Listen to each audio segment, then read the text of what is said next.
Hello, everyone. Welcome back to Identical After Dark, our happy weekly little podcast where we talk about movies, music, gaming, books, and everything. And as you can see, we have a full house for our panel discussion tonight. It is our Star Wars holiday special. As always, I am Alex the Humanoid, your happy host. I see a bunch of you already in the chat. If you want to jump in the chat and, put your 2 cents in, we would love to hear from you throughout the show. Returning after a long sabbatical where he's been living out of hotel rooms and, launching phallic objects into space, it is my partner in crime, the Mallo Man. Mallo, how are you? Nanu! I speak to you from the moon! Well, okay, I speak to you back home, but I went to the moon! Hello again! So, returning... Thanks for coming back. Yeah, we're happy to have you. Returning after a long hiatus to the Identical After Dark thing from the sandy, hot world of Tatooine, it is Force Ghost Joe. What's going on, GrandpaJo? Not much. Just being salty and cantankerous as always. Oh, don't worry. I'm sure we will bring up your favorite topic to talk about. A Jedi who you love ever so much. Ever so much. Coming from the opposite climate, bundled up in what looks to be a very comfortable faux fur hoodie. It's a robe. It's a robe. It's a very comfy looking robe. Is our castmate from Chaos Incorporated. It's Dot. But this time as herself, not Stitches. Yes. Just So, me. once again, coming to us from a blue and black undisclosed location, our other castmate from Chaos Incorporated, somewhere hiding in a basement, possibly like in Ukraine or Poland or God knows where. It's the Caleb G. I'm just in Ohio, y'all. I'm nowhere fun. I was trying to hype you up. I don't. I don't need your sass, Michael. I think you do. But I do love it. Thank you. And last but certainly not least, with a big smile on his face, is Michael. How are you today, Michael? My eyes have both been augmented, and I've never been better. Did we install some watchers? Get some cybernetics? No watchers. There's too many things that shouldn't be seen. Oh, that's true. At least not behind a paywall. That's also true. Gotta pay for that premium content. Exactly. Okay. It's the Identico After Dark. Yep. So we'll be starting an OnlyFans soon. Starting. Okay.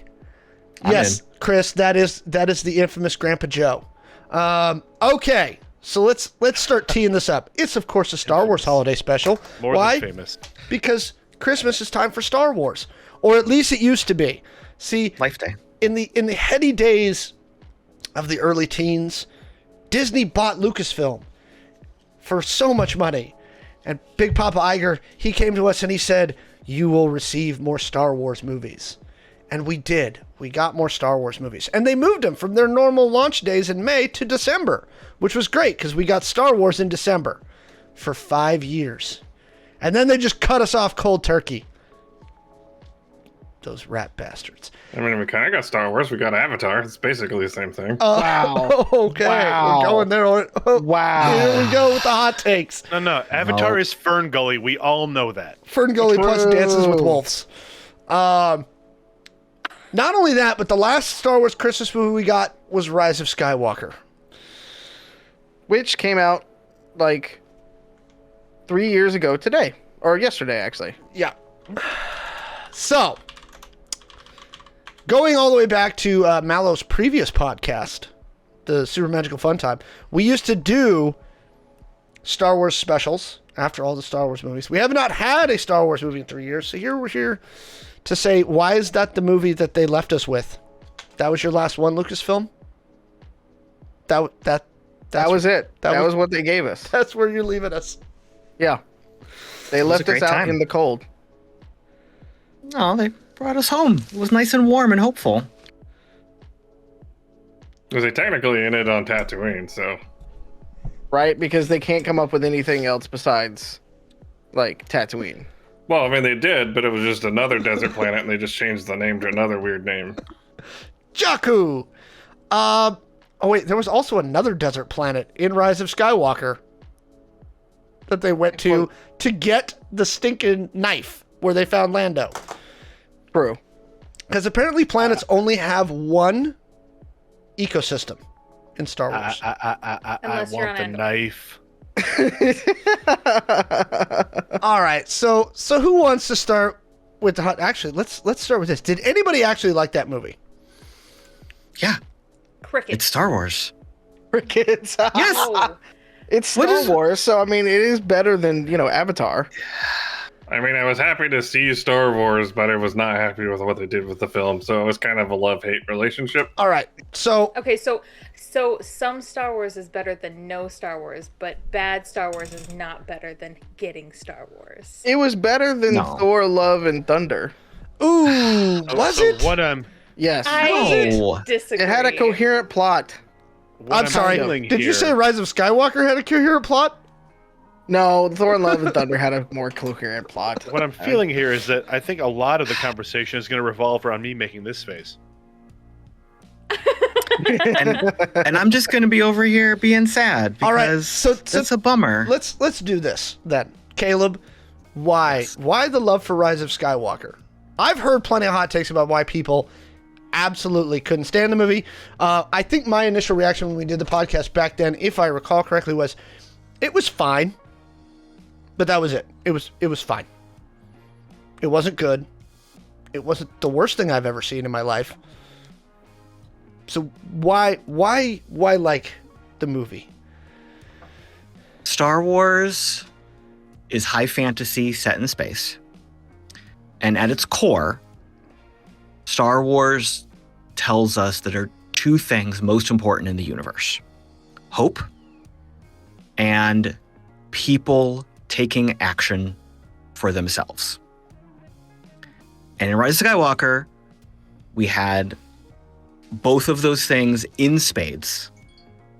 And even if you don't like some of the story beats, and even if you don't like the direction of the plot, it is still a good Star Wars. It exists. It was exciting. It was great to watch. That's it. It's good. So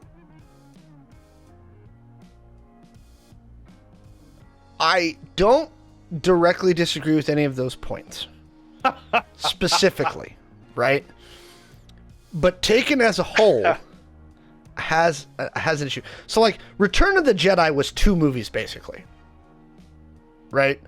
There was the first 45 minutes an hour, which is the Rescue Han movie. Mm-hmm. And then there's the Defeat the Empire movie. Rise of Skywalker felt like 5 movies to me. And that's where I got lost. Felt like 5 movies and no movies all at one time. So I feel like using the terminology that it was a movie is a little stretching it. It was a movie. If we could It was- call... No, it was a movie. If we could It was delivered on film. It was a compilation of like storyboard cuttings that they just kind of pasted on the board and called it good.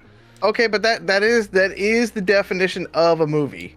Like, Yeah, but usually They they have come more together. of coherency.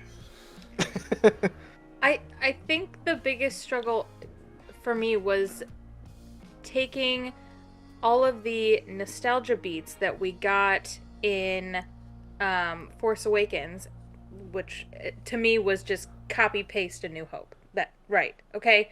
You're reopening Star Wars. You're, hitting all the nostalgia buttons that you need to.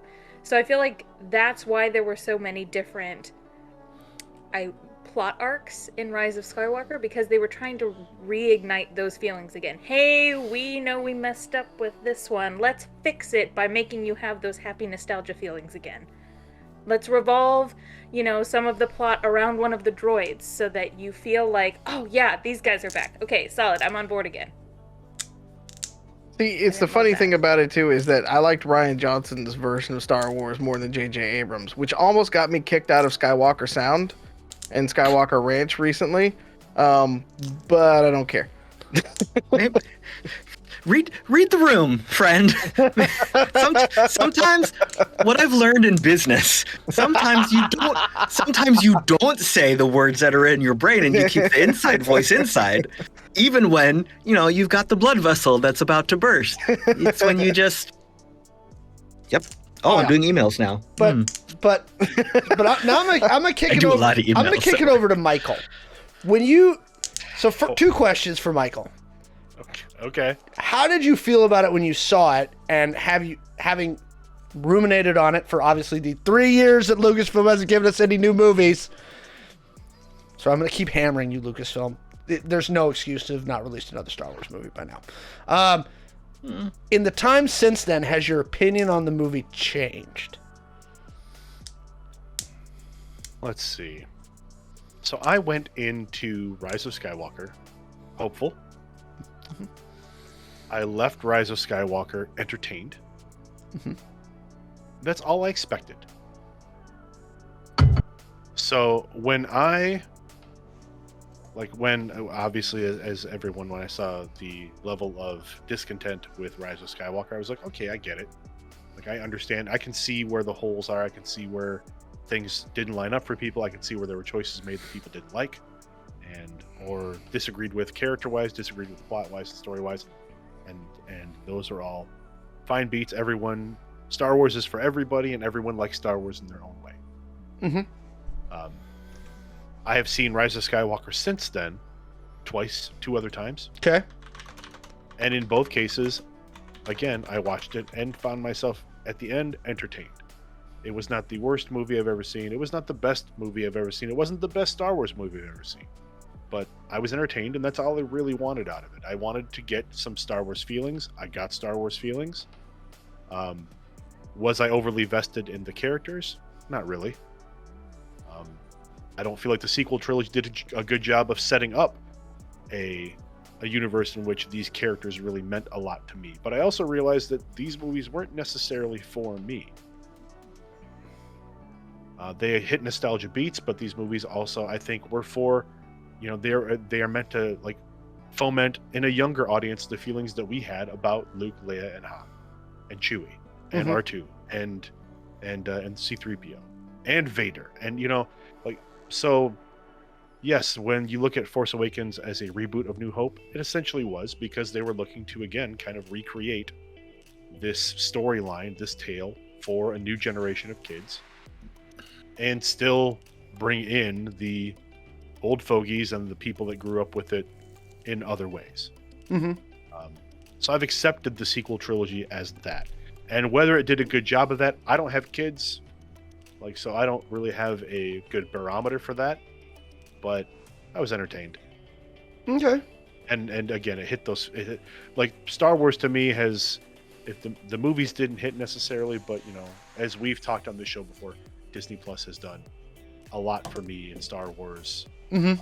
In like the animated series, the Disney Plus series, they've all done a very good job of doing some of the heavy Star Wars storytelling that the movies have neglected to do for me in the last few years. Mm-hmm. So as far as Rise of Skywalker, to go back to that, I was entertained, and they closed up some storylines. They brought some things in I expected, and so I left just entertained. Not the best, not the worst. I have not necessarily a counterpoint to that, but just maybe a little bit of an argument, because, okay, yes, maybe it was geared towards a different audience, or a younger audience, but I'm part of that younger audience. I grew up with the prequels. I mean, I can remember when Phantom Menace came out. Mind you, sorry, I'm gonna hurt some feelings here. I was 4, but I remember I just called us old, y'all. Sorry. Hey, Mallo, welcome to Identico. We're all. This is just the light. I've broken your average. Thank you all for that. But I can remember the weekend that Phantom Menace came out. The local theater here was doing a screening of the original trilogy. Mm-hmm. And my dad took me to see, we spent an entire weekend at the movies because my 4-year-old ass was sitting in a booster seat watching Star Wars movies all damn day. And Good like for you. that's good parenting right there. Yep. Yes, sure that is a vivid memory of mine. And to now have what I refer to as the postquels, or the sequels, I guess you guys call them, to now have that and not get the same kind of feelings from those movies that I did even from the prequels, and I still don't even love those movies as an adult. Kind of a letdown. And I was part of the targeted audience that you're referring to. Can I counterpoint your counterpoint? Yes. What makes that memory special? Okay, yeah, I was with my dad, and it's a But see, like- closeness thing with my dad. Because let's be objective. If we go back to the original trilogy, episodes 4, 5, and 6, they're not stellar movies. No. Okay, I agree. No, they're boring as hell for the most part. Wow. Okay, I'm wait a gonna minute, wait a minute. But I they're was with slow. you for a minute. No. Look at them objectively without nostalgia. I do. I think we They- need to vote him off the space island. They are slow. They're boring. They're not amazing movies. They're not the best movies ever. Michael, The I can see nostalgia. Michael's face moving. Michael, The nostalgia is what makes it important. I want to let Caleb finish. and then beat him So- with a stick. No. Okay, So go ahead, Caleb. when we're always comparing one thing to another, but we're comparing it to what made it important to us. So we're comparing our experience with the sequel trilogy to what made our experience with the original trilogy, the prequel trilogy, whatever. We're comparing it to that nostalgic moment. We're not comparing it to what we've actually experienced. It's a simulacrum. Okay, I do want to give Michael an opportunity to say what he wants to your point. But I will also just...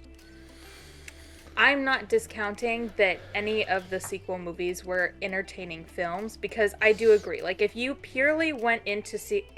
If you had no knowledge of Star Wars prior to seeing any of those movies and only went in from a perspective of, I'm going to a movie to be entertained, yes, they check those boxes. I will agree with you over and over and over again.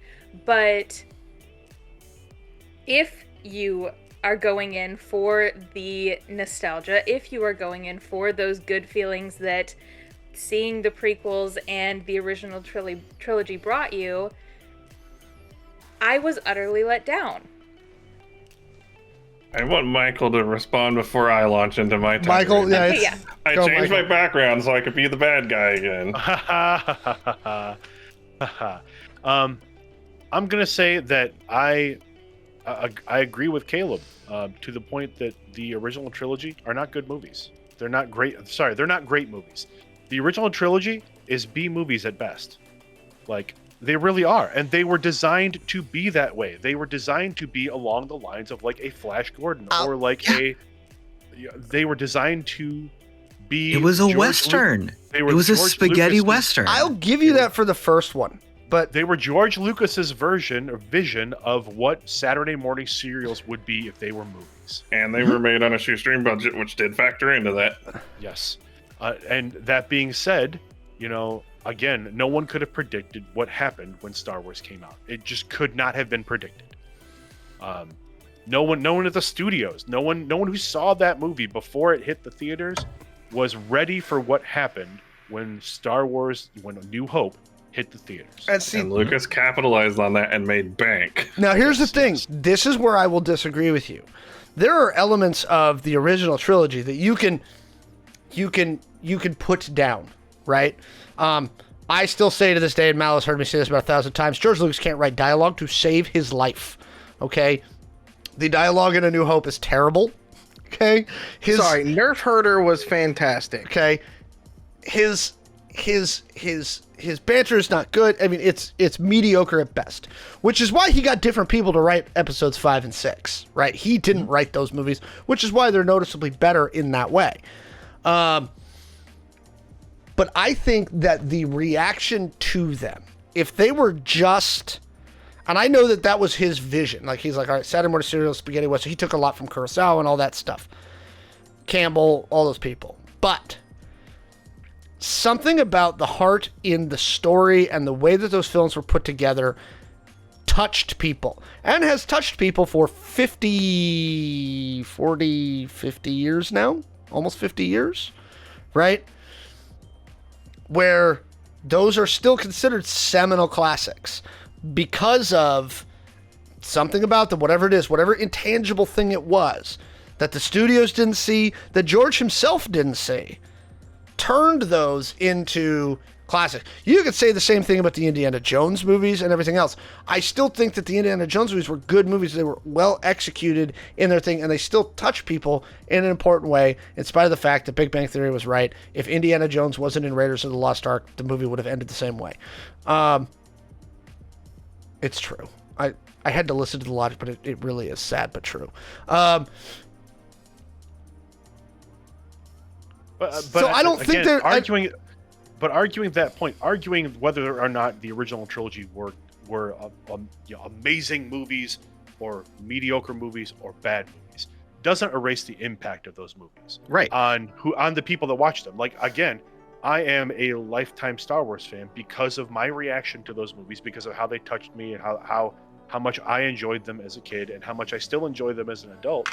Like, that has literally been my entire life. It's been Star Wars. In fact, I made it, it's been 8 years of my life, or at least 7 years of my life, living in a Star Wars universe. By the way, you guys can all catch the Redemption podcast on all your favorite podcatchers, and it's on youtube.com/Redemption podcast. Go watch But it. again, that goes back to Caleb's point, though. A big part of this, and a big part of how people feel about the new movies, is because they are rooted in such nostalgia, right? It's not necessarily comparing how good a movie Star Wars New Hope is to how good a movie Phantom Menace is to how good a movie Force Awakens is. It's that this is how I felt when I watched these movies. This is how these characters and this story made me feel. Mm-hmm. This is how these characters and this story made me feel, and it's different and it's not the same, and I don't like that. And Yeah. it's okay to recognize those things. Yeah. The Well- majority of the arguments about, why I don't like this movie, it's because you're comparing it and you don't like it. I have some that don't follow that track. Yeah, it's time. Yeah, let's let the salt. Okay. Let's break it the down. salt. Break the salt out. I'm going to kind of take a hybrid approach here. I agree with both sides to some extent on this thing. I think the truth is somewhere in the middle for me. Okay.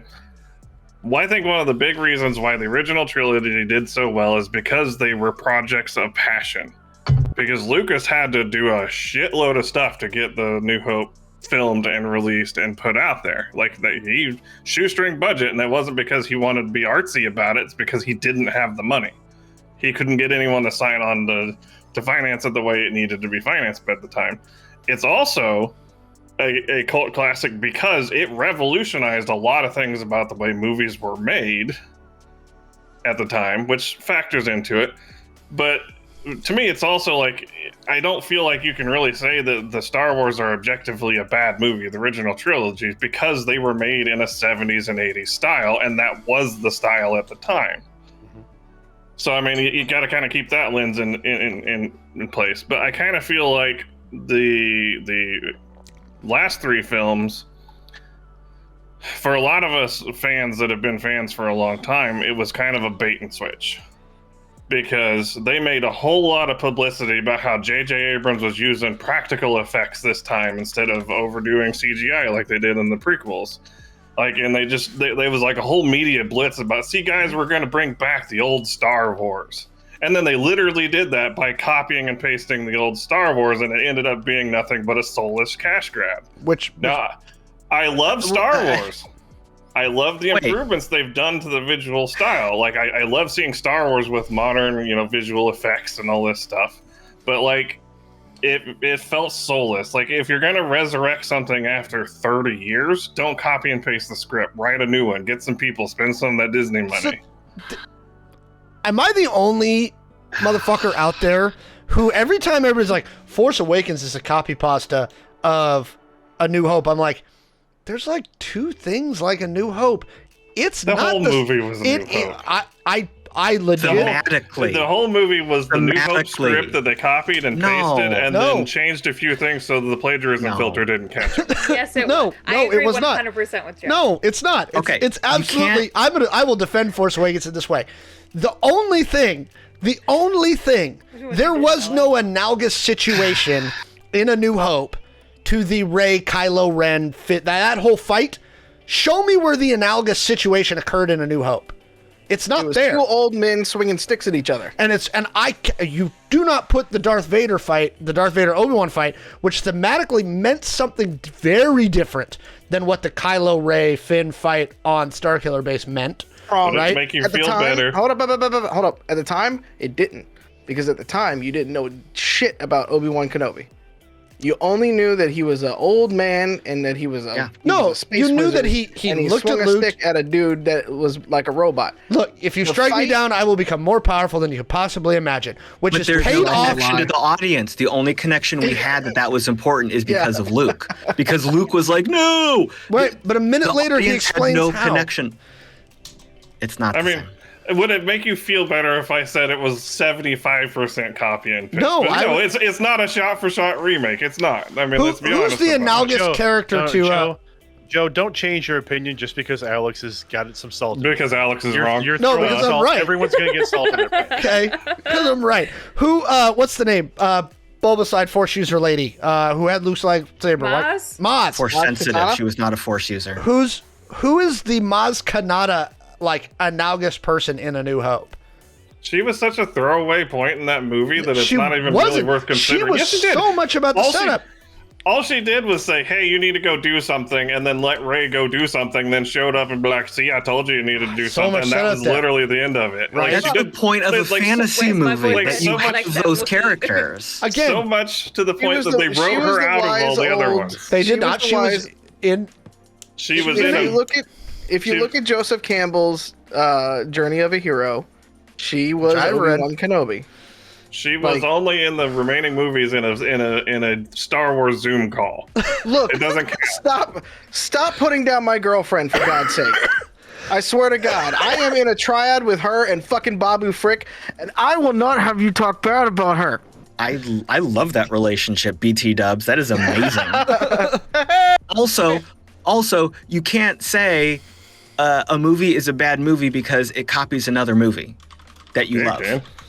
You just said that. You said Because- episode 9 is bad, but it copied another movie that you Because love. I don't want to watch the same movie again. I want them to take the original movie and expand on it in significant and seemingly awesome so ways. then you hate everything Star Wars after episode 6 because all we've Empire Strikes gotten, Back was very different from all we've gotten is themes from those movies. Even with the Disney Plus stuff, barely have we expanded and explored the rest of the universe and the story. I'll say Andor is starting to that is a fix that. problem. Andor is fixing that. One Yeah. show. No, but he's right. I do, but I mean that is a gripe a little bit of me about the latest Star Wars stuff. Is there's so much that could be, and so much stuff that there And I is think- already in the EU. Oh, we that it need would be more fantastic. stories. And again, we what- don't we need more need stories. Whether you- Skywalker. whether We you- don't need the war. Whatever- we need Right. better stories. And again, whether you like Book of Boba Fett or not, you know what there wasn't in Book of Boba Fett? One single bloody Jedi. True. No, false. No, there wrong, was false. there was like 3 episodes with Jedi in them. Oh, Yeah. sorry, I don't count those. Those are part of that's the interlude to Mandalorian Well, no, season you 3. might not count them. You might not count them, my friend, but they are part of Book of Boba Fett. They count. There was a lightsaber in the series. It's a Your Star head, Wars. your headcanon is not the episode listing on Disney Plus, my friend. Oh, And also, Just a little bit of a backstory. This whole thing started because I had an idea that I want us to So it's rewrite. your fucking we're gonna fault. get to that. No, it's completely my fault. I'm over here loving this. We're gonna get to that. We're just setting up right now about where everybody's coming at before we hit the rewrite process. You're getting right? you're getting the salt going. Okay, that's because fine. see, you know this, Mallo. Sometimes you gotta get the poison out. You gotta vomit out the poison before you start rewriting. there's no poison. Okay. There's just love it. Just love it. I Stop judging things. Just I know love my them. favorite part about Rise of Skywalker is the fact that Ahsoka's in it. Why? Why do you do this? You have no idea Why do you how do hard this? it was to just not click the disconnect from the call button. You can go. It's fine. Please don't. Then I gotta reframe everybody. It's gonna be a whole thing. Yeah, it'll be a mess. It'll be a mess. Okay. I like that we are trying to let everybody talk, but this is gonna devolve into a free for all, and I think we're all just here for it. Yeah, it is. But so to get okay, and now chat's asking, wait a minute, rewrite? So now we're gonna get to the next piece of the thing. If you were gonna rewrite, and I don't think you have to necessarily limit it to just Rise of Skywalker, but let's presume that's I'll the lay thing. out lay out the ground rules because I put it in the thing. Yeah, go ahead. Before we move forward, I want to make one more point, and actually, Mallo, you just said it, and I think it makes a lot of sense in the context of current Star Wars, right? We talk about needing more stories. I think the problem that we're having right now is that the biggest issue with even the Star Wars content we're getting, which I mean I love. I'll unabashedly say I haven't hated anything that's come out on Disney Plus and the new stuff. The problem is that we are still anchored to tying every single thing that comes out into an existing storyline or plot in some form or fashion, instead of just coming up with this whole new stuff, brand new whole cloth stories that don't tie into anything that already is. Well, there's that Old Republic show that's supposed to be coming out sometime. But that still ties into existing stories. But it's like I will argue 500 that years? the High Republic does not. So Because we have High Republic right now. Sort of does, because I think Yoda's in it, isn't it? He is. Sith does it confirm that? Acolytes in that Yeah. High Republic era. But it's not the Skywalker saga. It's true. the same galaxy. Yeah, it's like 7 That's degrees of fine. Kevin Bacon attached to Yeah. it. You can tell many stories in the galaxy. You can see the characters. You can see the worlds. But it is not the Skywalker story. And that is what good. the movies Yep. are locked into. And that's the problem. I agree with that, Well, but because that's I've been what saying for everything's locked into. I've been saying for a long Everything's been time that we need to get away from the Skywalker clan, and that's part of the reason why Rogue One has been one of my favorite Star Wars movies that has existed in the last 10 years. Chat It's would like absolutely one of the best Star Wars I would like to movies point ever out- made. chat would like a rom-com set in the Star Wars universe. I'm here for it. I want the meet cute to be between an Ithorian and a what's the Figure and Dan? What species? A Bith. I'm here for it, and because honestly, one of my favorite parts of the Andor It'll be series all has subtitle. has been seeing people living in the world outside of all the rest of the stuff going on. Yeah. All right, Mallo. Ground rules. Hold on for a second there, but it's like, just for this whole kind of thing, it does have like a little bit of Monty Python kind of thing about it, though, where it's just like, some watery torch just threw you a lightsaber, and now all of a sudden you think you can rule the fucking galaxy. Like, it does kind of feel like that when you think about it. Because it's going high back to the fantasy. time. It's a high fantasy story. It just happens to be set in space. That's all it I just wanted is. to put that out there because of Yeah. the rom-com idea. I will say the worst mistake they made was not letting Seth Green come out with his comedy Star Wars show that he was planning. That was supposed to be canon. Done. But I Yeah. think it was mostly done and ready to be released, and they shelved it. Like, because Lower Decks for Star Trek is doing amazing things for Star Trek, and Star Wars could use something like that. Lower Decks is a really good show. All right. It's really well written. What you got, Mallo? Rest of Star Trek, not so much. That's a different show. All right, ground rules. So I have a lot of notes on every single one of the movies from a pure writing perspective. Just to say, we can love something and be still critical about it. Oh, absolutely. So just, let's be real about this. I know we just kind of chat on each other and things like that, but we're all friends. And we can we, still though? do so. Are 50-50. All right, fine. I don't know if I can be friends with anyone who likes Ahsoka. That's okay. All I'll get right, over it. so Joe's never coming to a catacon. Got it. I will 100% Ahsoka top to bottom from this point forward in my life. Just because. Just for Yeah. Joe. Wait, you're gonna be an Ahsoka bottom? I would. take it. Or 100%. an Ahsoka top. He's an Ahsoka switch. Yeah, Yes. it's fine. Gotcha. Yeah. Mal- Okay. So the actual rules of this thing, though, is because we started to do rewrites of episode 9, because the problem is about halfway through episode 9, the whole plot just, to me at least, goes blah, blah, blah, and just completely goes like squirrely weird. And in doing some of those rewrites, I realized that you could actually fix parts of the entire series doing certain rewrites. But the trick is, you have to only use what is there. You can build on top of it if you want to, but you can only use what is presented. You can't, as we have done in previous things, just go, the fuck is Palpatine doing there? Get him out. And get an actual, like, villain in there. Can't do that part. Can't retcon the whole thing. But what could you do to make Palpatine actually be and make more sense? Okay. And how would you rewrite it? It's almost like playing with the blocks and doing some connective tissue in there for it. To start us off, here's the first block, and this was, in my opinion, one of the missed opportunities of the trilogy that would have made Last Jedi beloved. More so, right? And it fixes part of Last Jedi, and it takes it out of episode 9 where it doesn't need to be. And it's very simple. It's one minor change in episode 8.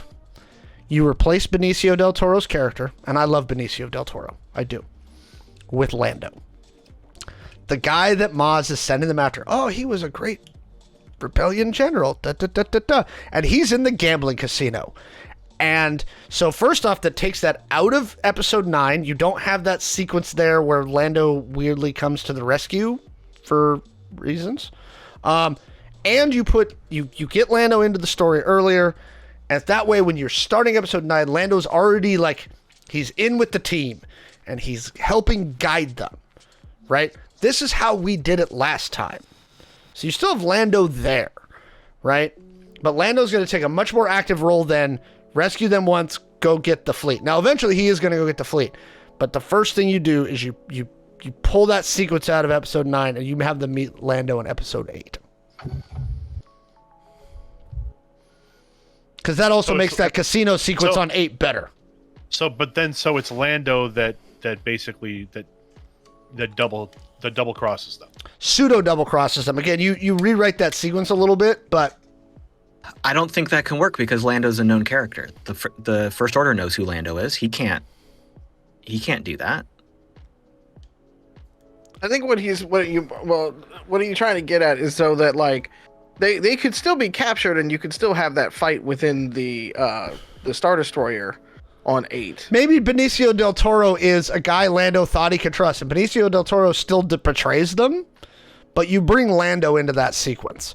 Again, it makes that sequence actually have more meat to it, because a lot of people are like, what was the point of Canto Bight? Like, it seems like a really pointless side quest to a lot of people. I kind of feel like it could have still worked with Lando, because Lando already has something of he didn't actually do it, but he already has something of a history of double-crossing people established in the canon. He kind of double-crossed them, then double-crossed the people he double-crossed them with. But if you remember, he only double-crossed them because Vader changed the deal, not because he had some kind of altruistic bent to him. But at any rate, I think it still would have worked, because they also sort of implied in there that Lando and Han and Leia, by extension, had been somewhat estranged over the last 30 years, mainly because Han just kind of took Chewie and went off into space and just stopped talking to people. So I feel like they still could have, and they also kind of played up in the original movies about how they had bad feelings about something that happened in their past in Empire Strikes Back. That could have played right into that whole theme again. Even if it was he wasn't actually double crossing them all along, but like I feel like it could have worked. Anything's possible, but I feel like if going into the third act of episode 8, we had a big twist with Lando, I think the cries of the fanboys would have shattered theaters. I think they would have liked it more than what we had. I think it's okay to make him cry temporarily for the redemption arc at the end. Yes. All right. So that's my piece. We still have Lando. Lando's still there. Lando's largely doing like the coordinating and stuff, but we don't introduce him in 9. That's my first rewrite thing. It also helps fix some of this. This feels like 9 movies. I think that's one of the first things I would change. I mean, I really want to go with the snarky answer of I want to rewrite it so it makes sense. But I feel like one of the greatest problems of all three of the films, but 9 specifically, and 8 to some extent too, about the same.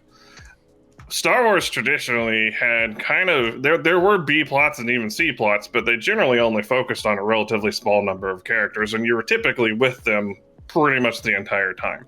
It would occasionally cut away to other people, but it was usually pretty brief.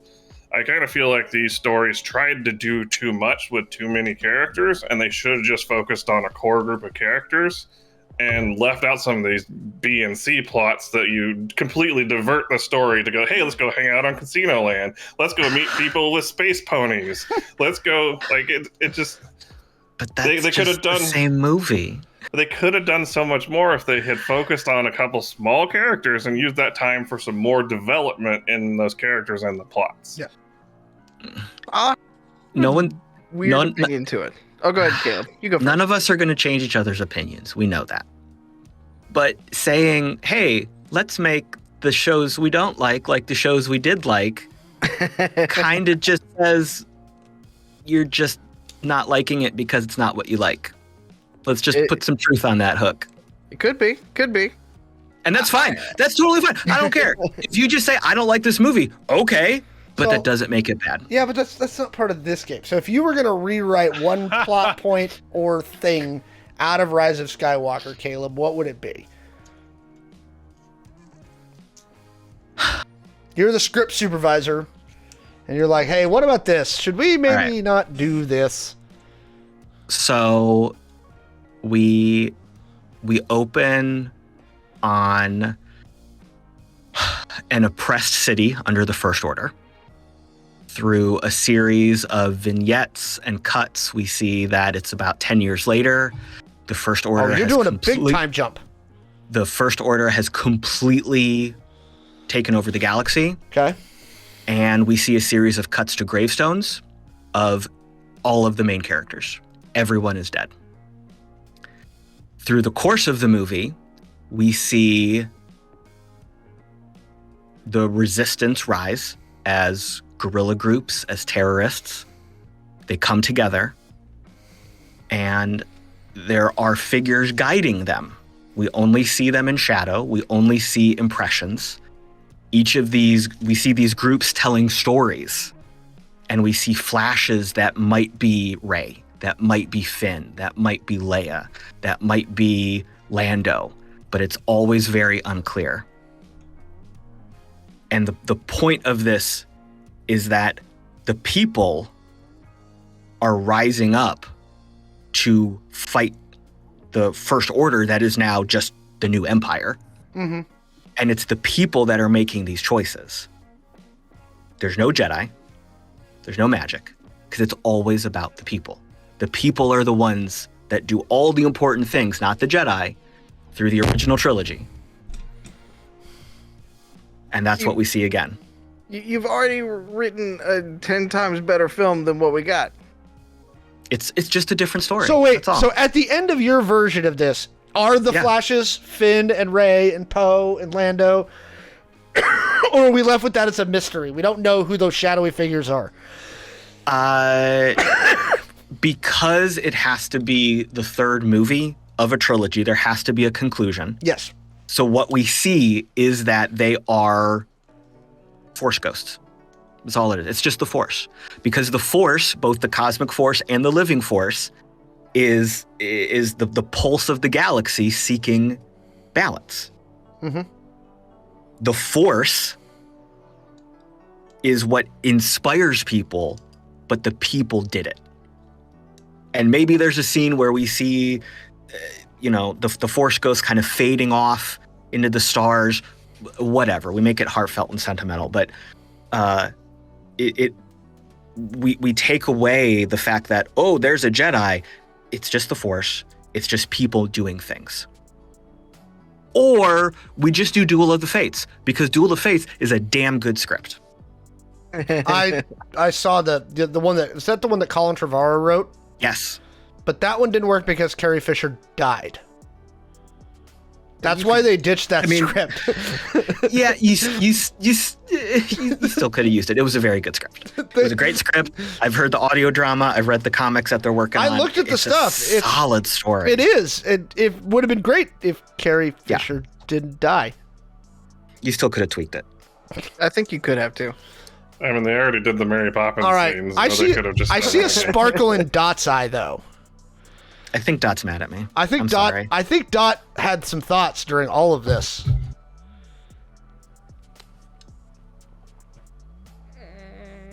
Honestly,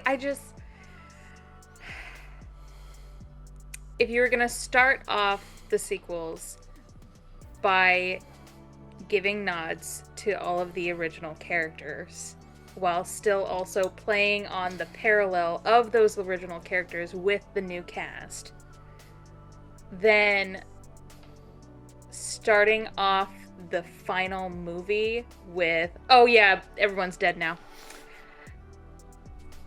Like, that's just emotional whiplash. But that was also how episode 8 ended. Burn it down. Get rid of the past.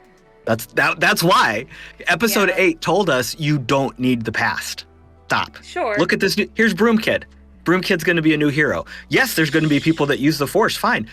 Lean into it. Okay, and I'm not discounting that. But I'm just specifically saying, like, we had already lost Han at that point.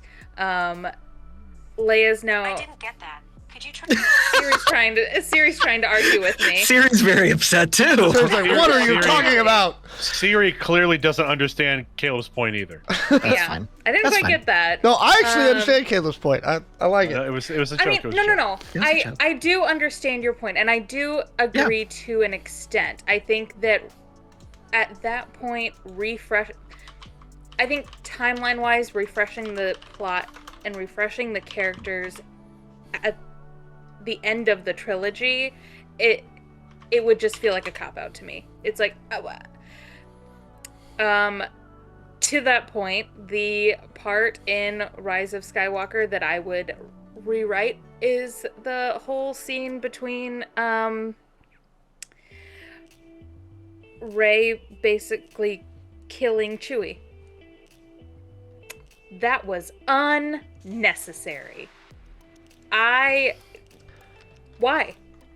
To freak Okay, everybody out. Like, I panicked. I was like, oh, no, if there's any character you don't touch, it's Chewie. he died in the novels. Yes. In an awesome way. Quite ceremoniously, yes. Yes, Quite, holding like, up a just moon. Badassery. Right. But not like that. So then just having us have this panic of, okay, well, Chewie's gone, and now we have to rely on C-3PO with a broken mind to try and fix everything. Solid. And truth be told, I don't know how I'd rewrite that. I just know that I think relying on that arc to try and be what pulled them back, so like trying to figure out if Chewie was still alive, just don't kill off Chewie. I think if there was more dialogue to support why that had to happen, maybe it would have been better to take, because what we were really seeing was Rey learning to use both the light side and the dark side, being the true balance of the Force, which means she had to learn to embrace anger and love. She swung too far one way. She had to deal with the consequences. So if we had less action in that movie and more of the, here is why the Jedi Order is wrong. Here is why we have to evolve beyond our past. Here is why we have to leave the past behind. That might have sold that better. I do agree that it was a cheap stunt. And then bringing him back, that was too much. It was definitely just a gotcha moment to make Maybe that we part could have happen. covered more nuance in that if they'd cut out all those A and B plots and had more screen time to use to develop that sort of thing. Because that's what that Chewie thing was. It was a cheap, like, how do we show that Rey is potentially bad in the shortest time possible? Yeah, exactly that. And I think that was also supposed to be the nod towards her connection to Palpatine, and obviously. And again, why? You know, to your point, Caleb, show us something new. If she is going to be that balance between the light side and the dark side, why did it have to be, you know, the stereotypical association with Palpatine's gifts or force powers that showed us that? I mean, yeah, that was lazy writing, 100%. But it's also one of the most stereotypical high fantasy tropes that's out there. It makes sense. That's why it's there. Sure. Yeah. All right. Yeah. Michael. Sorry, I just saw Joe. I love it. Yes, I love Joe's idea in the chat. I'll read it to everybody. Please says, show us a Star Wars Applebee's training video. Yes. I want the training video of it for Dexter's Jester's Diner. Let's see. What Dex. what piece of Skywalker, Rise of Skywalker would I change? Yeah. As someone who enjoyed the EU stuff, enjoyed the graphic novels, enjoyed a lot of the external stories, I didn't like seeing the Dark Empire story kind of bastardized into this movie. Mm-hmm. Like, I understand Agreed. why they were using it, but I felt like that story without the rest of the context. I mean, the whole part about Palpatine's cloning and all those parts that they pulled, I feel like without the rest of the context of that just seems ridiculous and silly. Now, again, it's a high fantasy movie. Ridiculous and silly happens in Star Wars all the time. It's just, that's part of it. But something about that never rang true to me. I didn't like the fact that they brought Palpatine back to be the final bad guy for this set of stories. I felt like Palpatine had his time. Yes, and you had an ultimate, like, you had a new baddie. You had Snoke, and then you just punked him out. Well, that was first not movie. That was in the second movie. In the second movie, sorry. I mean, that was a Ryan Johnson Those call, blur together. not. Well, JJ. But it was a bad call. that was, if we had ever gotten down to it, that was one of the points that I really felt like didn't make sense in the whole thing. Is like Emperor Palpatine being cloned and stuff, like you could see that coming a mile away because they were almost always going to do that at some point, just because Hollywood really likes to make resurgent bad guys for some reason. But like, the whole thing just didn't make sense. Like, he's just hanging out in fucking Great Value brand Biss, hanging out in space for 30 years, and the best he can come up with is make some kind of like ersatz version of himself and put him out there, and then build this massive fleet of Star Destroyers that somehow nobody notices, and that then ends up not really doing anything, even in the fleet battle. But also they're also kind of the old style instead of all the cool new ships the Empire has. So I don't know if this is a retcon or whether you consider a retcon, but in the new EU stuff, in the Thrawn series, which is now 6 books, that makes a little more sense.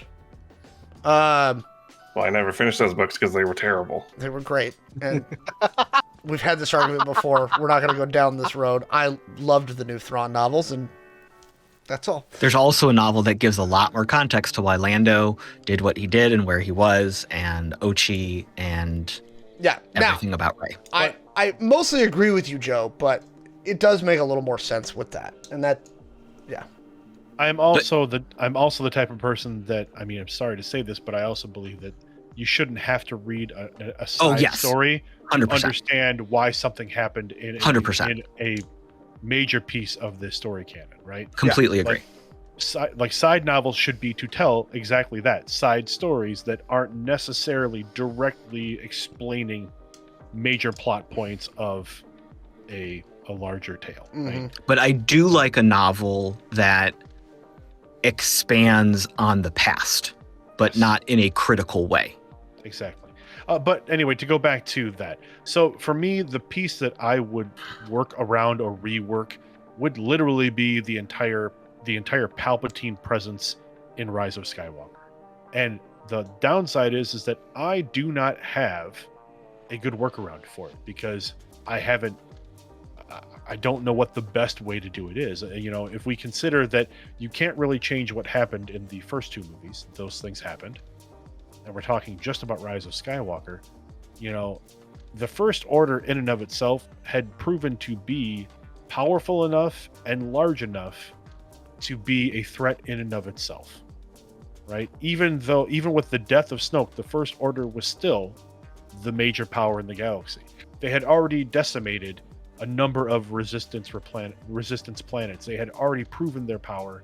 So I feel like they could have taken that a step further with the First Order and not taken it back to Palpatine and try and brought that piece back in. Again, Joe kind of mentioned it. Again, the existence of this like mythic fleet and literally in unknown regions of space that you had to have there were so many Deus Ex Machinas to get to that point.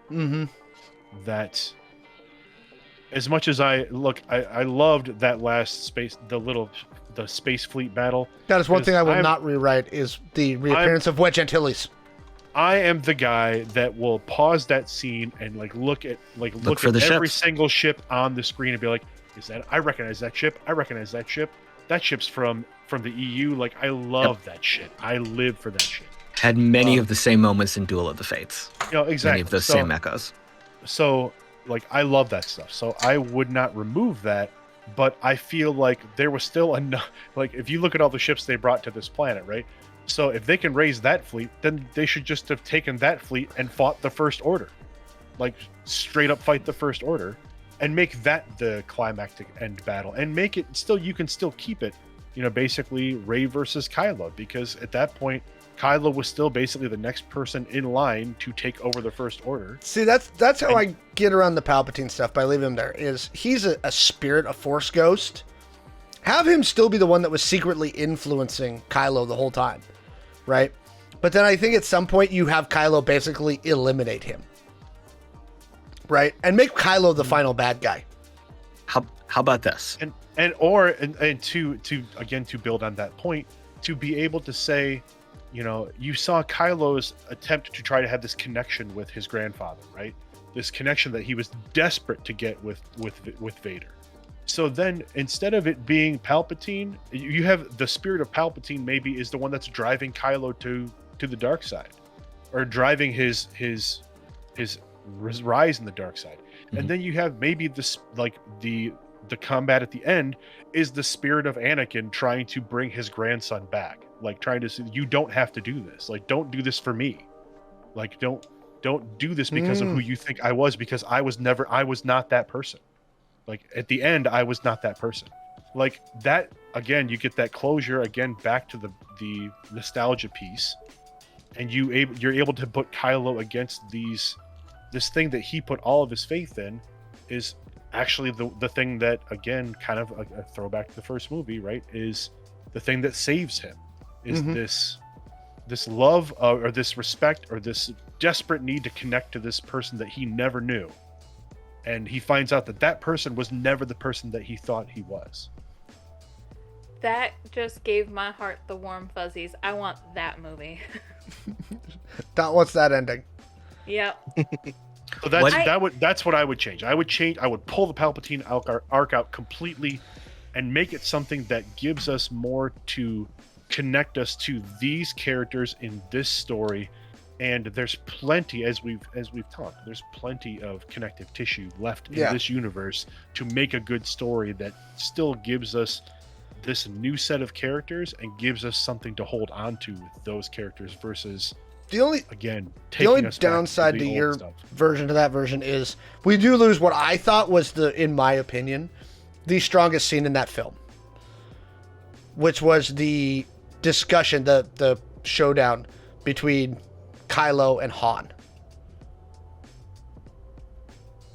on top of the Death Star.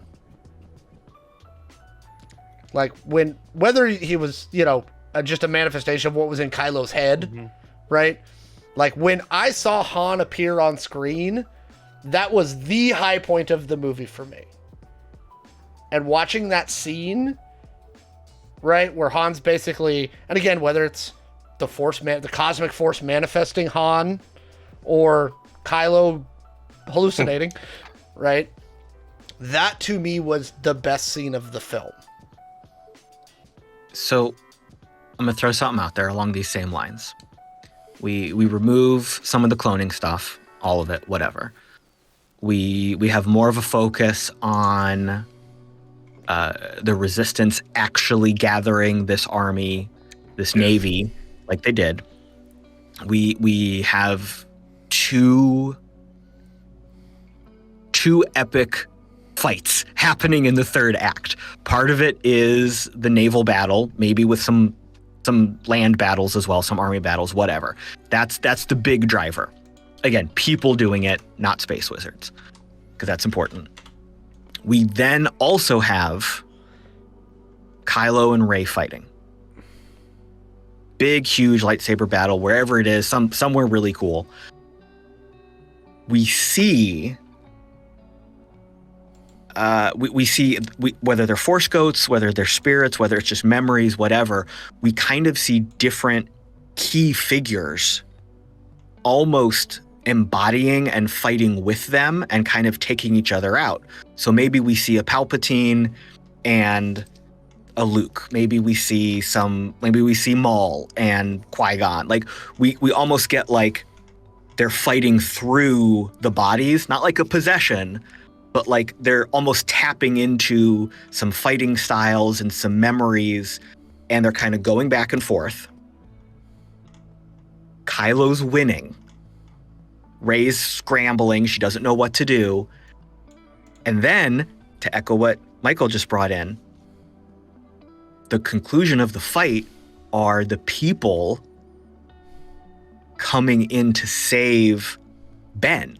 So Han is coming back. Leia's coming back. Anakin is coming back. Those spirits come in. They're not fighting. They're not in combat. The whole point of the light side and dark side is that we were rejecting love and relationships, and that's what led to the anger. So they're coming in to not fight Kylo, but to say, Ben, we're here. And that's what can end that fight. It's not like a duel to the death. It's a duel until that love can overcome the anger. I'm going to change my answer slightly. I also have a different answer. Oh, I'm going to go more on Caleb's side of things on this, in that I would delete the time jump between 8 and 9, because I hate time jumps for no reason, and that was kind of one for no reason. It was just so they could be like, oh, the New Order's in charge now. Like, they didn't show, like, you know, they did mention the New Republic got its fleet decimated whenever the Death Star 3.0 did its thing. Are you holding up a hostage letter there, Mallo? No, I have notes. I'm just waiting for my turn. Oh, yeah, All right, Mallo Mallo's is champing at the bit. my favorite part of all of the Star Wars movies has always been the fleet battles. Star Wars does fleet battles better than pretty much any franchise out there. And one of my favorite movies outside of Rogue One is Return of the Jedi, because there's like a huge chunk of the movie it takes place in the middle of a fleet battle. So delete the time jump between 8 and 9. Have when Leia and them send out the distress call on whatever planet that I can't remember the name of it, have someone actually respond, and then develop that into a pitched battle where, you know, some of these other, like, you know, plots between Rey and Kylo are resolved as well. I'm in for it. Yeah. All right, Mallo. Wait, didn't Dot have another point? Dot had one more. Dot had one more. I did have one tiny point. And then it's the Mallo show. And then it's Mallo. I got you, man. The ending romance between Rey and Ben always skeeved me out. Because in my head, and this could be wrong, but the canon in my head tells me that they're cousins. Because I would agree with that feeling. Lucas has an incest thing, and we all know it. And Rey being Palpatine's granddaughter, like, in my head, the canon is that, you know, we can mince words on midichlorians all we want to, but in my head, it was Palpatine that impregnated Shmi. So there you have, he's Ben's great-grandfather. Or at least he forced whatever Force thing needed to happen for her to be A virgin's in the Force. For her to immaculately conceive Anakin, right? Wait, virgins of the Force? Is that what you said? Well, that's Yeah. what Qui-Gon said. It's a That's virgin the name of my pop punk in the group Force. from the That's what- 90s. I have encountered a virgins in the Force. Well, like, Yes. yeah, I like that. I got the same feel that you got whenever you see Luke kiss Leia, and you know that they're actually brothers. It's like it kind of felt skeevy to me. But I mean, honestly, to me, the Kylo's behavior in that really just kind of smacked as the incel that finally got a girl to pay attention to him. Yes. Like, it was really creepy and weird. Yes. That's kind of how I felt about it too. Look, they were just trying to do their best to emulate a George Lucas romance, which is terrible. But there didn't need that romance didn't need I to agree. happen. Look, I agree. Okay. There were so many other opportunities. There's a lot of. I honestly don't think they needed it at all. No, because not only do you have this forced romance between Ben and Rey, but now you also have Finn, who is like the miffed lover that was like, oh God, I was head over heels for her. I was so smitten with Rey, and now I'm just the friend. And Sorry, but then you had zone. Rose, who was smitten with Finn, yeah, that whole thing but that was- also And then went you had- nowhere. and then you had Finn, who was kind of also into Poe, and who Poe was kind of also into Finn, but in a very Hey, General? like No. we can't talk about it. way. No. Poe General? always gave off bisexual, 100%. By by like 100%. golden retriever vibes. That is Poe. 100%. Poe goes where the love goes. All right, Mallo. I'd take Poe all day long. I mean, we just had the discussion in the cast chat about Pedro Pascal can call me daddy anytime too. I'm all for that. Fine, it's all good. Building off of some things that you guys just said, can anybody here explain how the hell the Knights of Ren knew where the fuck Exegol was, and knew to come out and fight Kylo Ren at the time? Because like nobody knew. But they just showed up nonchalantly, like they've been living there for like 20 years, and it's like they just Yeah. come crash their You know apartment what? and shit like But that. No, They Why didn't the fuck were they there? I always assumed that the Knights of Ren were basically another like set of Palpatine's plants. Could have been, but it wasn't Like explained. they were like technically Kylo was their leader, but Kylo was their leader because of Palpatine's influence over Kylo and like that whole situation. Like And that would have made the movie better, because then that would have played into the fact of why Kylo went to the dark side and how Kylo got all of the like so much of the power as he did and things like that, right? Like, I they think were that also- would have made it too. I The think Knights they of Ren also were should have really been more. underused. Yes. Yeah, they were 100%. severely Yes, underused. 100%. Yeah. Rose was completely underutilized let's introduce too. all this entire force of turned Jedi that that Ben recruits from the academy, and let's just put him on a shelf. over Not here. do a thing with them. And it could have given another good right plot point in that the reason why Luke's academy failed is because Palpatine planted a bunch of people there to break it. Or There's not other even ways it planted, could have but went. just Palpatine had an influence over. Again, sorry. Back to Mallo.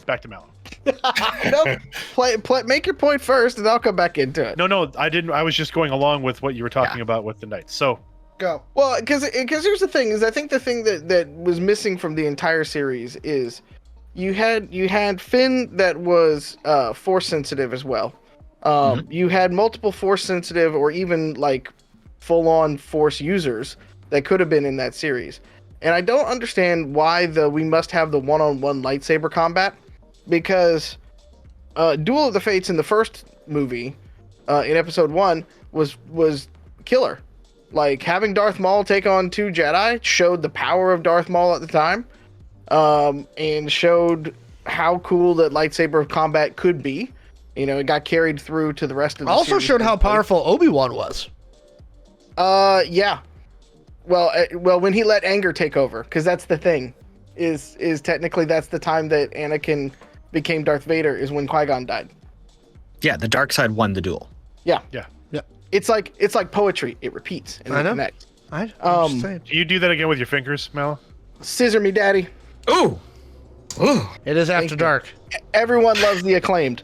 Hit me later, brother. So I feel like my channel name needs to be changed now. that one's out there for Gator Pete if he's watching. I think that it would have been more interesting to play a little bit into where Caleb's piece, some of the notes that I wrote down earlier, is actually to have 4 factions. Is to have the First Order, to have the Resistance, who is the outcasts of the Republic themselves, who are hurting because of the First Order, and then the Sith. I think Sith on Sith violence would have been fantastic at the end of this film, because you could have introduced Palpatine in Episode 8. And you would have had more of a build-up to that, and you could have had more actual Sith users outside of Kylo Ren, and it would have been that point where Kylo realized that he was not the golden boy, right? And you could have gone through and had the redemption arc with Kylo and Rey still towards the end, but it wouldn't have been this overly used Marvel cinematic where he was shooting Force lightning into an entire battle, because that kind of invalidates the whole space battle thing. Like that was a real low point to me, because one of my biggest issues with the entire series, whereas people lambaste the midichlorians in the first film, at least it gives you a foundation and a sense to understand who can be a Force user and who can't, or some version of it. But they don't do anything that makes you go, huh? With Force powers throughout the rest of the trilogy. Yeah. And the duel on Mustafar, still one of the best Star Wars duels, hands down. And they didn't do anything different besides make it cool and like show 2 really, really, really good Jedis fighting each other at the time. At the height of their power. Are you? At the height of their power. So I'm taking that to mean that you're taking the controversial stance that it would have been better to reveal Palpatine in the movies and not Fortnite. If you'd seen my face when they talked about like reading side stuff, yeah. Well, and I remember You when know? that Fortnite thing happened, and everybody went, "You've got to be kidding me." Well, I forgot all about that. Yeah, that's how they revealed that Palpatine was That's in the how they movie. revealed Palpatine was in the movie. Before the movie even came out. Yep, forgot and that's all it was about the that. address from Palpatine that they referenced in the opening crawl. They actually had Ian McDiarmid record one, and they put it in Fortnite.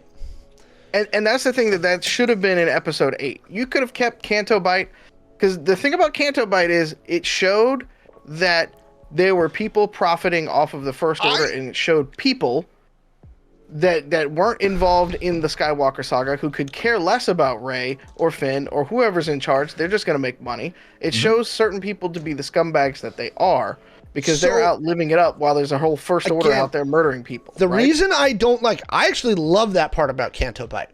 I love the fact that there's a war going on and these rich motherfuckers are over here betting on space horse races. I love that they're exposing that this dude over here is selling X-Wings to the Resistance and ties to the First Order. I love that part. The reason it actually makes me even more mad is because it was such a good plot point, and it was so fucking bungled. Like, so bad. Because here's the thing. They get sent by Maz to find the guy with the flower, right? But they don't find the guy with the flower. And in fact, they show you as they're leaving the thing, oh, there's the guy with the flower right there. They don't even get close to it. They show you the guy, right? Mm-hmm. And I'm like, so basically you're inferring one of two things. Either A, Finn and Rose are fucking incompetent, which irritates me, because if that's what you're implying. That's literally what they're implying through the whole movie. Right? Is that Finn and Rose are just stupid, right? Or two, that they shouldn't have, like, what? Like, dude, that's why the Canto Bight thing, that's why I'm like, stick Lando there, do anything else. The thing whole sequence pisses me off. It goes from, if it was shot and done like Andor was. Yeah. Spy behind the enemy lines and things like that, and you had tension, and you had all of the things that come along with being behind enemy lines and trying to sneak around, that would have been good. It turned into a buddy cop show. And it was unneeded levity in an area where they were trying to make a point. And I liked large portions of The Last Jedi, right? Most of The Last Jedi I liked. Right? I do too, for the record. That Oh wait, are we talking about? Are we going on agreement there? Because I also enjoyed Last Jedi. Yeah, I loved what they did with Luke. again, Canto Bight. That whole sequence, because it was just bungled. When Luke shows up on Red Sand Planet, Salt Sand Planet, loved it. His fight with Kylo, his fucking thing, loved it. Okay. Love the fact that they hinted that he wasn't actually there, and I didn't notice it in my first watch. When you see him move his foot and there's no red shit underneath it. Mm-hmm. Right? So well done. Right? Everything you just said was wrong. Love it. Love it. I will say, just to be silly, I can think of a couple dumb kids just trying to do what was right in the first 3 movies that did some pretty dumb shit, and it still worked out okay. Not to that level. They ended up in a trash compactor. Yeah, which was the best way out. Look, in that situation, They ended up in a trash compactor because there was no other exit. How many D&D adventures though do you run, or 13th Age or any of those, where you end up taking these weird side quests like that? Yeah. And you just ended up in jail with the one you fail a charisma check, you miss your contact, and you've got to bullshit your way because you're talking to the wrong asshole who's just lying to you. That's all it was. Was it stupid? Sure, but it's part of the fantasy. It's part of the fantasy trope. The thing though that came along with it, and here's where the tone piece is a little off for me, is in the first one, when you ended up in the trash compactor, those were a couple of space cowboys doing space cowboy shit. Mm-hmm. And in this one, they didn't carry the same swagger.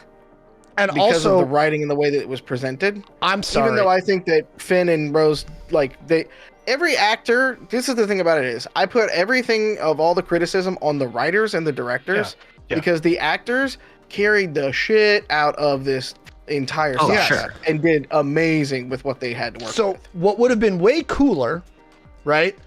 And what would have, in my opinion, made the character better. Finn is a stormtrooper, and not those crappy Empire stormtroopers. No, this mofracker has been trained since childhood, brainwashed, right? But he has been, and I've been through military training. You train somebody that long, man, they're gonna be good. Okay, that's one of the major reasons I didn't like Finn as a character. You put him in. When people were like, "How could Finn whittle?" I'm like, dude, this guy's probably been trained on every weapon system known to the galaxy, because you don't got anything else to do, right? Like, and even in the first movie, when they're like, "I worked in waste management." No, you're a stormtrooper. Yeah, that didn't make sense to me. Okay, if they would, what I really wanted to see from Finn in the second one was, no, we're going to show that this guy's actually really competent. He's a bloody soldier. He obviously was good enough to be in the personal retinue of Kylo Ren when he went hunting down Poe Dameron, right? Like, I'm presuming that they're not putting the dumbass stormtroopers, because I'll tell you what happens in the real military. If you've got the Special Forces Lieutenant Colonel who's taking a mission out to go grab a bad guy, you're not sending the guys from the fueler unit. I kind of feel like they didn't know what to do with Poe Dameron. Unless it's a Pauly Shore movie. Then and In the Army Now is wonderful, and I love that film. I kind of feel like Poe was supposed to originally be basically Ersatz Wedge Antilles. Name's escaping me. Yeah. I think that was supposed to be the Finn character, but then someone came along line like, but we need a hotshot fighter pilot too, so they split him into 2 characters, and then didn't know what to do with Finn. Finn should have been like a badass soldier. I think Finn should have just gotten a lightsaber. That too. What's wrong with Finn having a lightsaber as well, outside of him? Like, could he have won the battle against Kylo Ren at the beginning? Absolutely not. Rey got her ass kicked too. Like, that's fine. They're untrained. But like, it would have been interesting to have somebody that worked their way through that. Mm-hmm. I think that everything in all 3 of these movies could have been shifted forward and truncated slightly to make a better ending. Mm-hmm. Because Phasma should have turned into a Boba Fett style character. Yeah, they did Phasma dirty too. They did Phasma completely dirty. But she should have come back Boba Fett style with broken up silver armor and stuff like that, but with more tricks and hunting down Finn the entire time. That should have been a B plot to like midway through 8 into 9 until the space battle, because they did a lot of stuff in the space battle on 9. And I feel like that they took an amazing actor in Gwendolyn Christie and went, that's nice, and then put her over here. Dot's going to explode if we don't let her say something. Yeah, no, for No, sure. no, sorry. Yeah, she's been making faces for a while. Okay. The whole giving Finn a lightsaber thing, huge no for me. Because throughout all of the other Star Wars lore that we've been given, up until like Clone Wars and stuff, like the animated series Clone Wars and everything, there hasn't been anything other than Jedis have lightsabers. Right?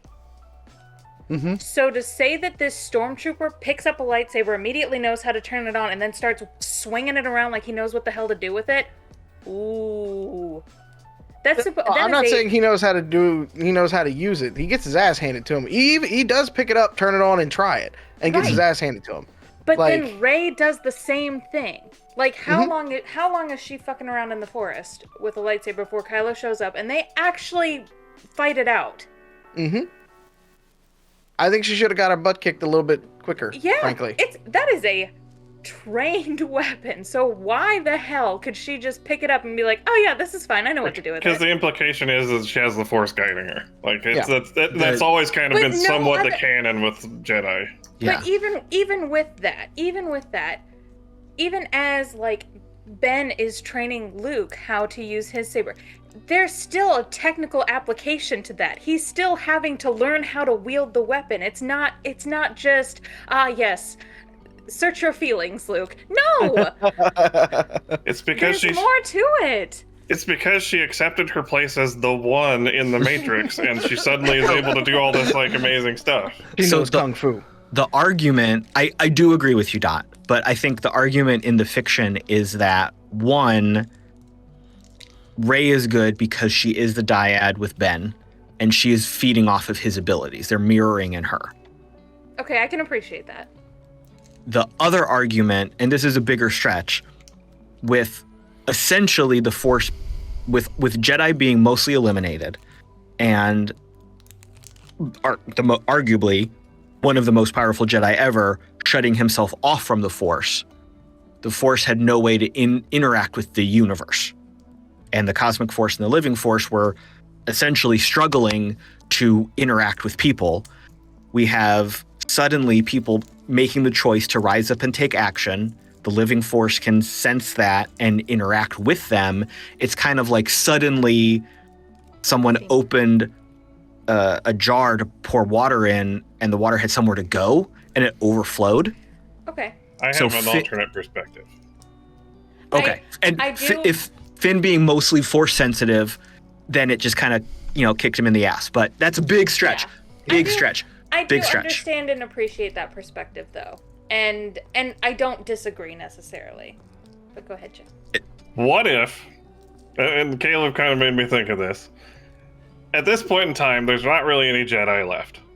So Kylo Ren and his little pack of goons pretty much have no one to fight against with lightsabers except themselves. What if it's not that Rey was good? It's just everyone's kind of shit because they've not had much experience. I'd buy that. Yeah. A degeneration of the art form because there's Yeah. nobody good left. Yeah, no, I'm with you.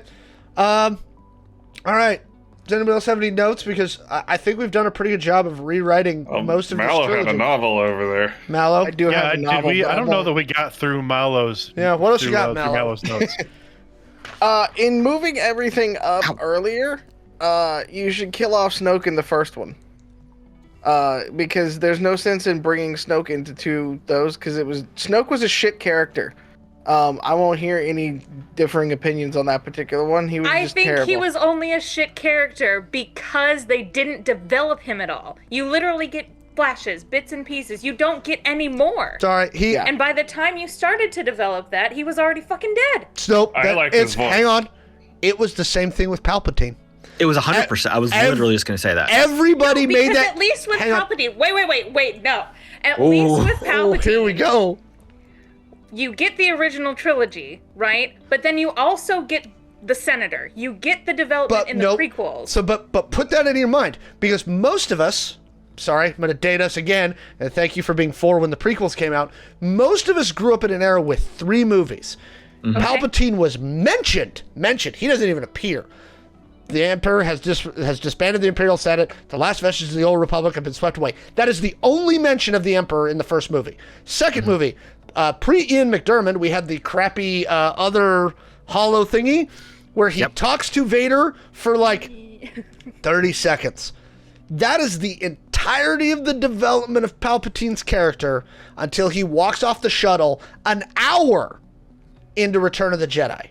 And because it's a powerful way of doing it. And So we here's knew nothing. So when because everybody was saying this when Snoke was there, and I was like, and it was because all the fanboys were complaining, we don't know anything about this Snoke guy. Where did he come from? I'm like, no, you didn't know anything about the Emperor either. Screw you. Because Snoke looked like he was dressed in fucking Liberace's goddamn But by that wardrobe, time he was dead. And I'm saying fucking Palpatine came off in a fucking dark cloak and said, "Fuck you." Fashion changes. No. Yelling, loud noises. loud noises. All right, Michael. Hold on. No. The dot had me first. Go dot. My hand's up too. But, okay, yes, Alex.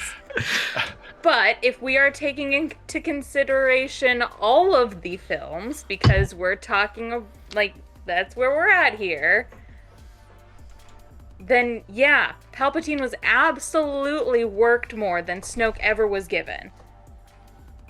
I'm not going to bend on that.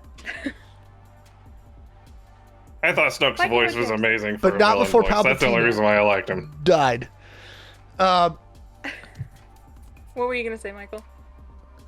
I was just going to say that I wasn't going to mention Liberace's wardrobe. I was going to say that Snoke looked like he raided Ming the Merciless's wardrobe. There you go. I mean, Caleb, you had your hand up next.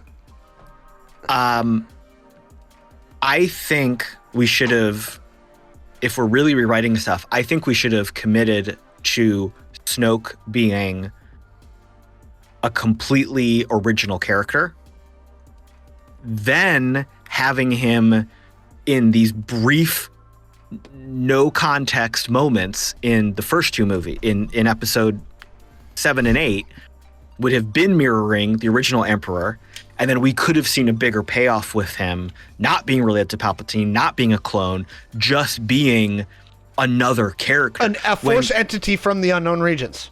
That's fine. That's fine. Because that's how he was built. Fine. That's how he was built. He's a force entity from the unknown regions. Yes. When we were seeing, because we saw him in The Force Awakens. We saw him in episode 7, right? Yeah, you get the equivalent of the right, because he's in the giant fucking hologram. Yes. And then he makes the one guy fall over.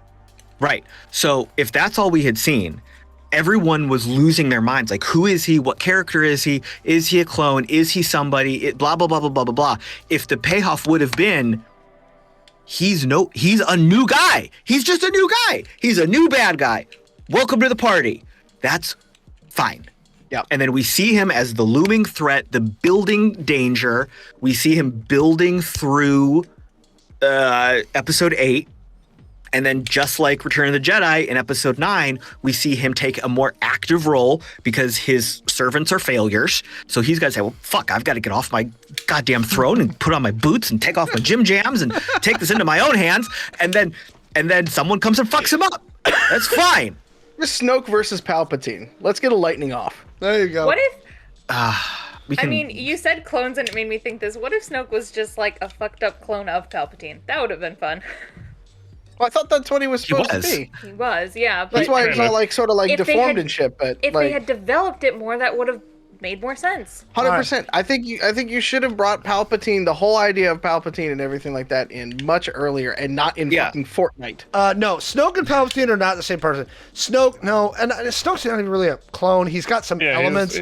He's not a clone. He's kind of a mutant, created creature with his power. that Palpatine like stitched together from various DNA. Yeah, because the clone's a force user. You can't clone a force user. That's one of the fundamental parts of cloning in Star Wars. And quite frankly, it fails. always bothered me that they called Rey his granddaughter. Really, if you want to get down to brass tacks, Rey is his daughter, okay? Because Rey's father is a failed clone of Palpatine. He was one of the ones that survived, that lived, but had zero force ability. And so he grew up, and Palpatine's like, you have no force ability. Be gone from me. And Palpatine, like, dumped him somewhere, and he just On left. Jakku. He escaped. He escaped. He's gone. And so he just was living his life as a non-force using dude who's a clone of Palpatine. He is Palpatine without force powers. He gets married, has Rey, and then Rey's force sensitive, and the Emperor's like, oh shit, here we go. Let's go to work. Which would have been great if they did explain that in the movie. Yes. You mean your 15-second bite of that wasn't enough? I'm sorry, Yeah, I'm fat. I need more.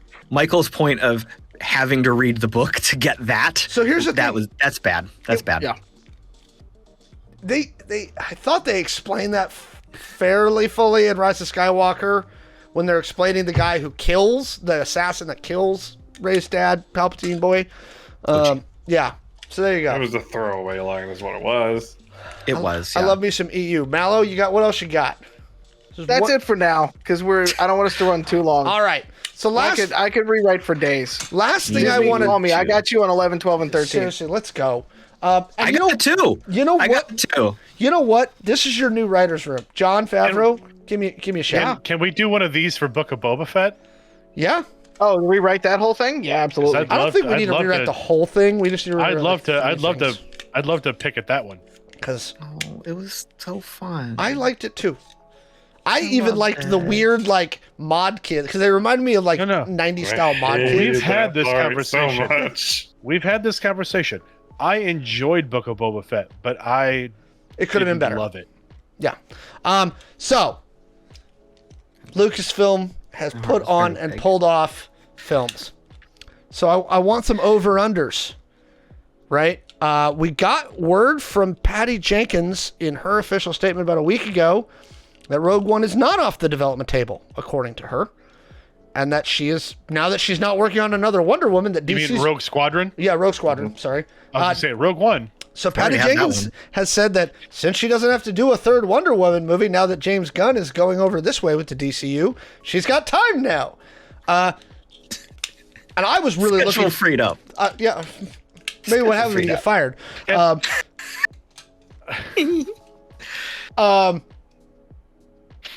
Over under, two things. Well, first off, the over under.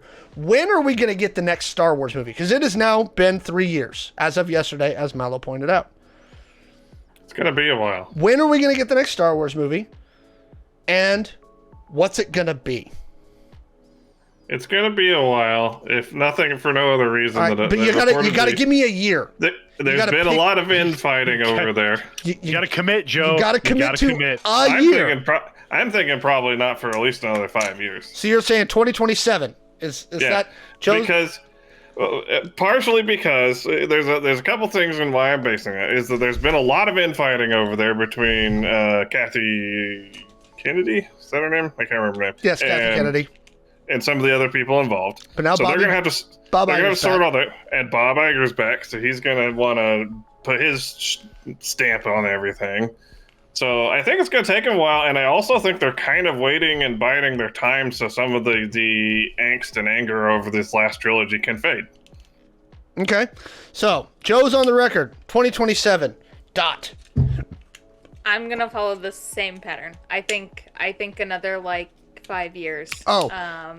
Wait, sorry, and I missed something on... we'll do Dot real quick. But what do you think it's going to be? Do you think it's going to be the Patty Jenkins one? Do you think it's going to be the Taika one? The Kevin Feige one?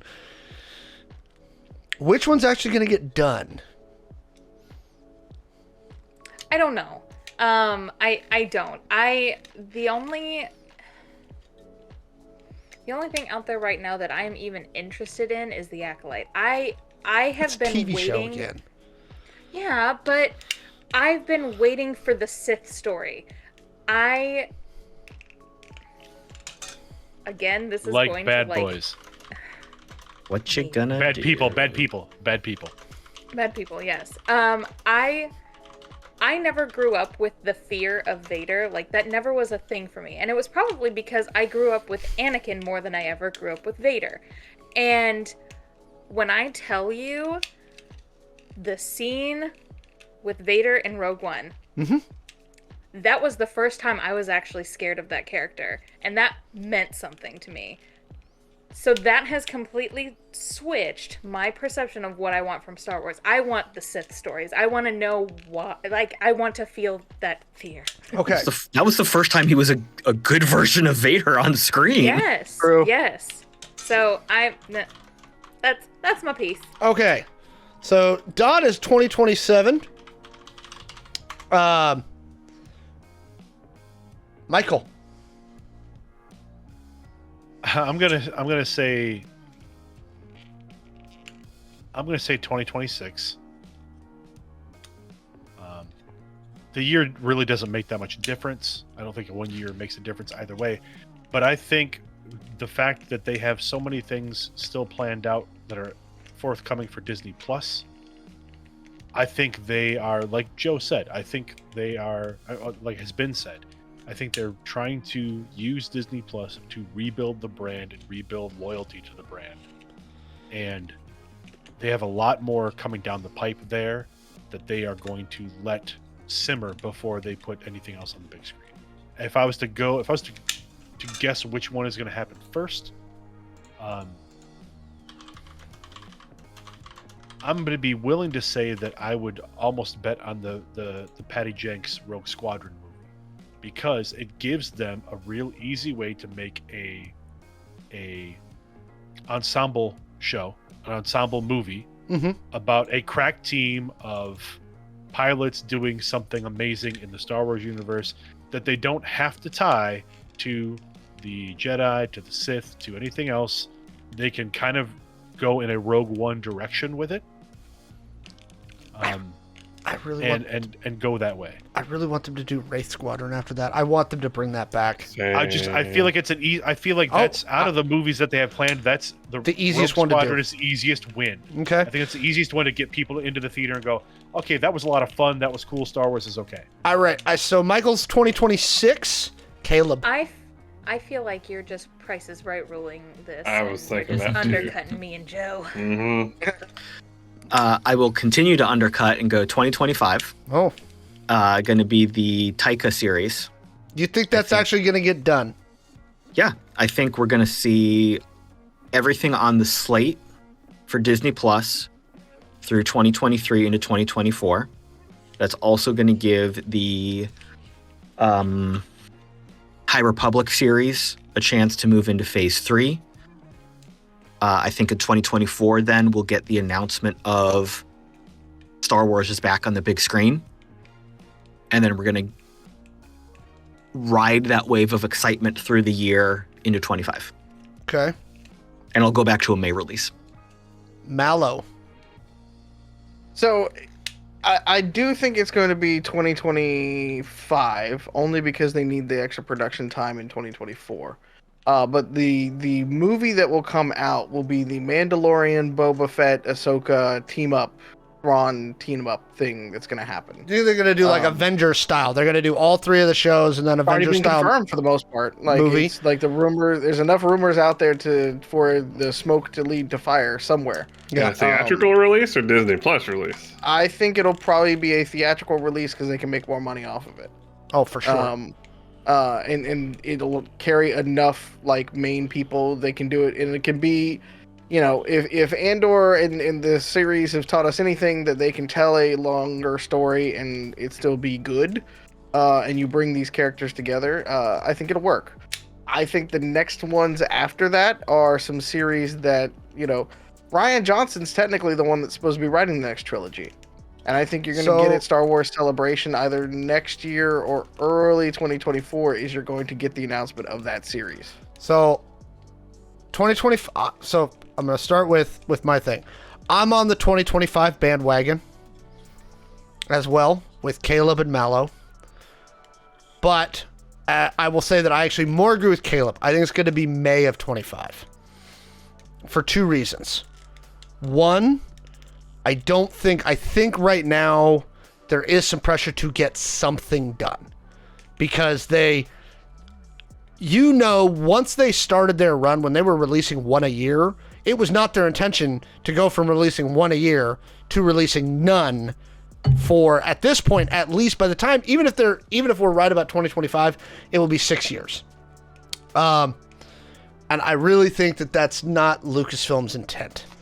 I think Disney kind of fucked that up. I don't think Disney fucked it. I think there's like 3 or 4 things that screwed that up. And like a lot of things in corporate world, like you'd be like, it's this thing. It's usually not one thing.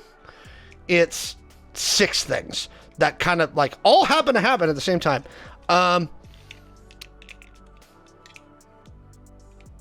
think it's actually going to be something we haven't heard about yet.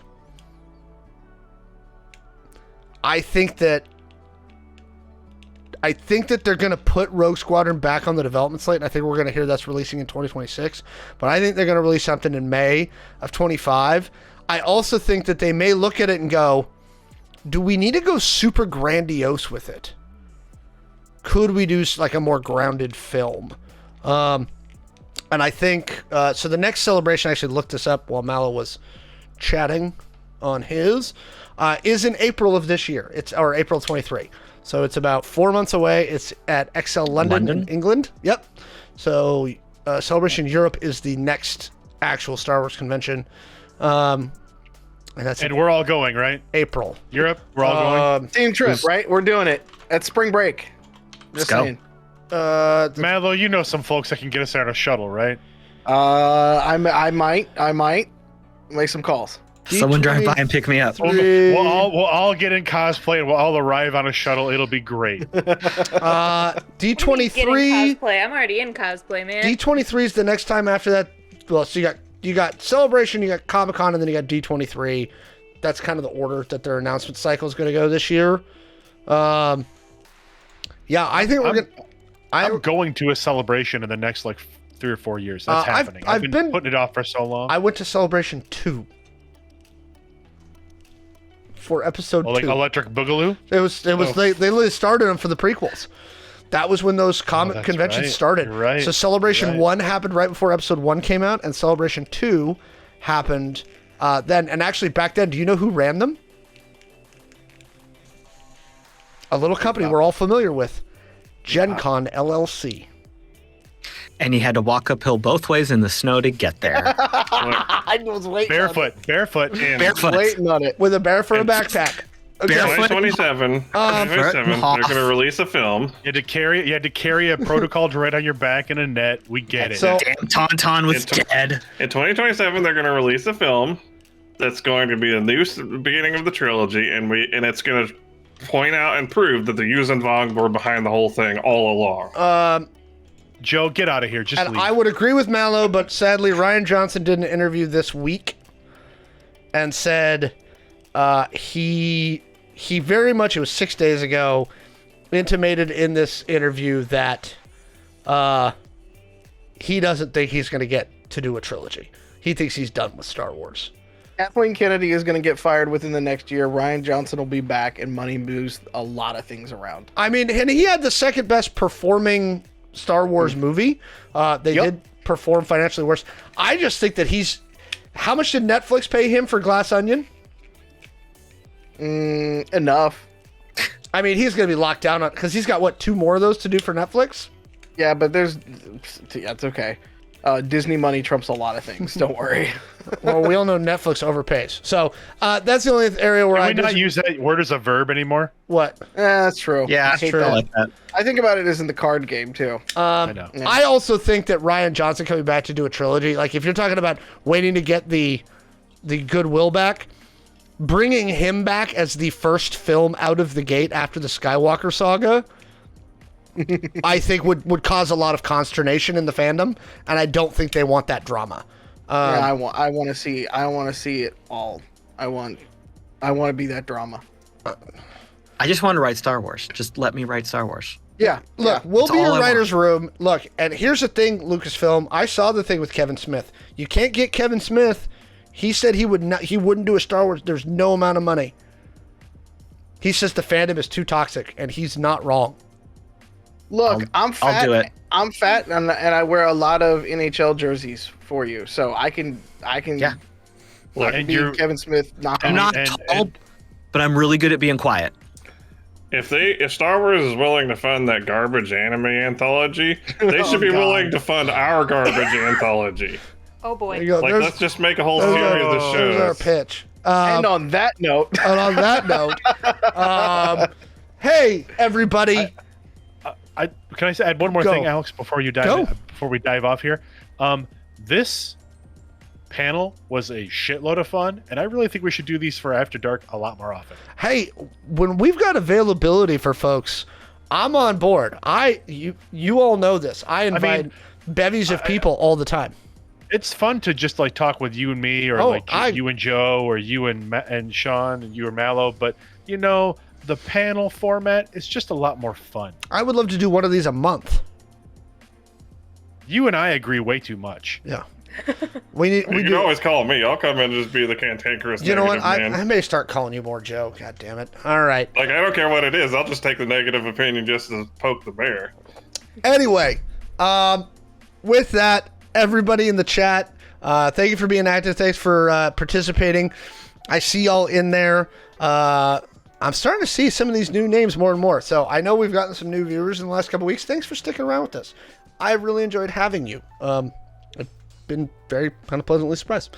So thank you very much.